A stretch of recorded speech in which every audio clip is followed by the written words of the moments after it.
we do have a question of the night. Ryan Hyatt, once again, putting this in. And Ryan Hyatt has some great questions for us on a nightly basis, so shout out to Ryan.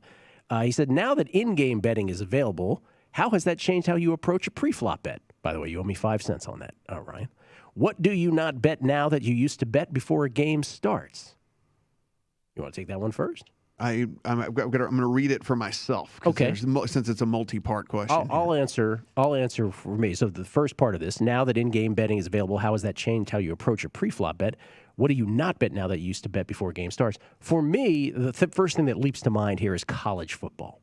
So I've said this before, I think that college football is the sport where the games reveal themselves the quickest and the most definitively.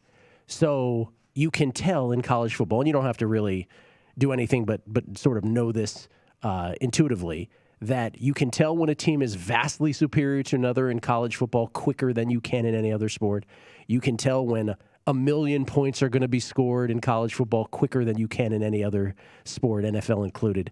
And so for me, I will not bet college football nearly as much pre-flop as others will. I will just wait to watch a drive or two and will oftentimes jump into college football that way. That's what in-game betting most notably has changed for me, though I will say in the NBA, and we talk about this on Primetime Action all the time, NBA, man, I'm all about in-game. I will go seasons where I will not bet a pre-flop NBA number. Yeah, I'll just wait for the game to take place and bet a team that falls down. Yeah, basketball just in general for me. I bet very little college basketball, but when I do, it's always in-game. And then NBA, probably 70% of my bet, well, at least the money that I'm betting is probably in-game as well. There's other things that, especially in a basketball game, right? Like we can tell, you can, don't tell the books, but like we can see an injury happen. What? If you're watching the game before they realize before the algorithm realizes that the injury is happening. Yes. And so in game in basketball, because one basketball player is so incredibly important, especially if it's a star basketball player who is heading to the locker room for whatever reason and some things like that. And so I try to look for advantage situations like that in basketball a lot, and typically, and in college basketball too.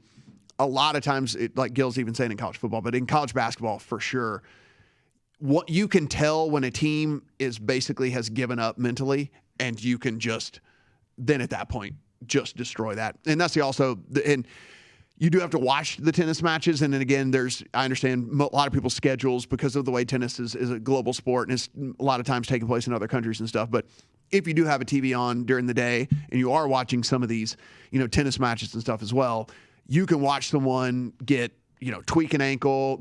A lot of these players will let you know when they're about to give up or that there's a good chance that they're going to give up, and you can take advantage of that as well. There was a tennis match, and I typically will bet tennis pre-flop, as listeners to this show and a numbers game will know. But there are moments in tennis matches. There was one sort of famous one a couple years ago. We were doing a numbers game, and it was me and Wishnev, and I was talking about a tennis match the day before, and I want to say it was Katie Volynets, but don't hold me to that. Yes, her last name is actually Volynets, and she's a pro tennis player.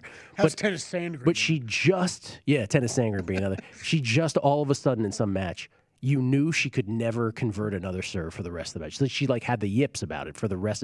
And so just what you're describing, Matt, there are moments like that you dream of that you just have to be in front of a TV when it happens. You can't really anticipate those moments. Yeah. Baseball, by the way, is the other one. I used to bet pre-flop baseball all the time. But baseball now, and I've shared this on the show many times, based on, and this is probably a nugget for people who are looking to bet baseball, based on where you are in the batting order, I believe there is many an in-game opportunity that the algorithm doesn't quite capture. That's how I will exploit it in baseball.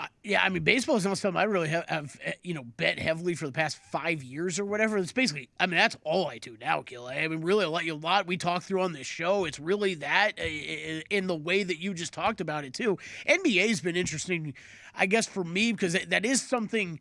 I think NBA has been kind of the most obvious live betting opportunity sport, at least to me, as my betting's kind of gone over the years. So that's one, I would say for the past 3 or 4 years, live betting has been a major part of betting the NBA for me.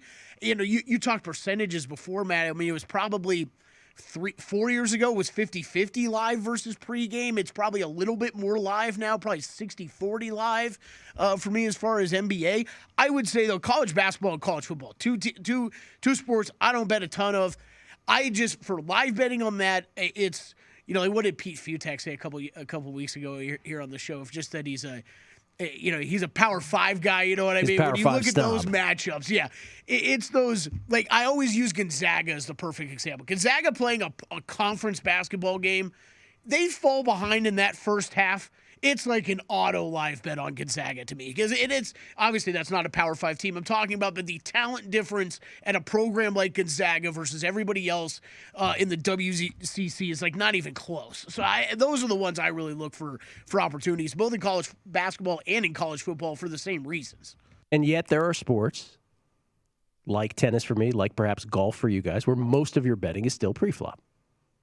Yeah. Not that you won't bet some in-tournament things, but generally speaking, that's where your bread is buttered. Yeah.